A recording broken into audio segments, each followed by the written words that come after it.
Hello అండి. ప్రతి ఒక్కరూ ఎలా ఆలోచిస్తారో తెలుసా? జీతం పడుతుంది, చాలా హ్యాపీగా ఉంటుంది. కానీ 20 డేస్ చూసిన తర్వాత అకౌంట్ మొత్తం ఖాళీగా కనిపిస్తుంది. ఇలాంటి సిచ్యువేషన్లో మీరు ఉన్నారా? అయితే మీరు ఒంటరి కాదండి. లక్షలాది మధ్యతరగతి కుటుంబాల్లో మీరు ఒకరు. మధ్యతరగతి వ్యక్తి ఉదయం నుంచి రాత్రి వరకు కష్టపడుతూనే ఉంటాడు. కానీ ఆదాయం చూస్తే జీరో కనిపిస్తుంది. అంటే జీతం తక్కువ, లేదంటే ఏదన్నా మన అలవాటు మార్చుకోవాలా? ఇలాంటి ప్రశ్నలకు ఈరోజు ఈ వీడియోలో మనం సమాధానం తెలుసుకుందాం. దానికి మొదటి రీజన్ వచ్చేసి, మన ఆదాయం పెరగక ముందే ఖర్చులు అనేది పెరుగుతూ ఉంటాయి.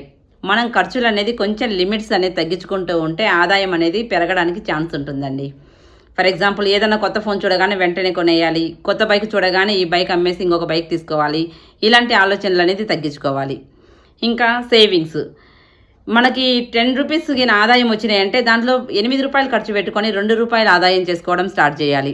ఇప్పుడు జీతం తక్కువ కదా, ఇంకొన్ని రోజులు ఆగుదాం, తర్వాత సేవింగ్స్ చేద్దాం, పెద్ద జీతం వచ్చినప్పుడు చూద్దాం, ఇలాంటి ఆలోచనలు ఉంటే ఎప్పటికీ సేవింగ్ చేయలేం. లేదంటే మన చేతిలో కొంత అమౌంట్ డబ్బు ఉండొచ్చు, దానివల్ల అమౌంట్ అనేది ఎక్స్ట్రా అనేది ఇన్కమ్ జనరేట్ అవ్వదు. లేదంటే బ్యాంకులో మనం అమౌంట్ వేసి ఉంటాం, దానివల్ల కూడా ఆదాయం పెరగదు. కానీ ఏ విధంగా పెరుగుతుందో ఒక ప్రణాళికబద్ధంగా చూసుకోవాలి. సరైన టైంలో సరైన పెట్టుబడి పెట్టుకోవడం వల్ల మనకు ఆదాయం పెరిగే ఛాన్స్ ఉంటుంది. భవిష్యత్ కోసం ప్లాన్ లేకపోవడం. అవునండి, పిల్లల చదువు, సొంత ఇల్లు, రిటైర్మెంట్, ఇలాంటివన్నీ ఖర్చులు ముందుగానే ఊహించుకొని మనకు వచ్చే జీతంలో ఎంత మిగుల్చుకోవాలి, ఎంత ఉంచాలి, లేదంటే వచ్చిన ఆదాయాన్ని ఏ విధంగా మనం ఇన్వెస్ట్ చేయాలి అనేది ఒక ప్లాన్ ప్రకారం వేసుకుంటే ఫ్యూచర్లో అనేది రిస్క్ లేకుండా ఉంటుంది. చాలామంది ఫ్లాట్ కొనడం, ఇల్లు కొనడం ఎక్స్ట్రా ఖర్చు, ఎక్స్ట్రా బర్డెన్గా ఫీల్ అవుతారు. కానీ వాళ్ళు ఏం ఆలోచిస్తారు, ఇప్పుడే ఎందుకు, ఇంకా 2-3 ఇయర్స్ ఆగిన తర్వాత అమౌంట్ ఎక్కువ అయిన తర్వాత కొనొచ్చు అనుకున్న ఫీలింగ్లో ఉంటారు కదా. కానీ అదేమండి మనం చేసే పొరపాటు.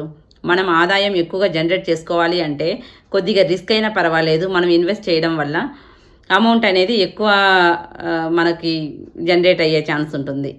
మనకు జీతం ఎంత వస్తుంది అన్నది కాదండి, ఆ వచ్చిన డబ్బును మనం ఎలా ఆదా చేస్తున్నాం అన్నదే మన ఫ్యూచర్ అనేది డిపెండ్ అయి ఉంటుంది. సో ఇలాంటి రియల్ ఎస్టేట్కు సంబంధించిన మరింత సమాచారం కోసం మా ఛానల్ను సబ్స్క్రైబ్ చేసుకోండి, లైక్ చేసి షేర్ చేయండి. Thank you.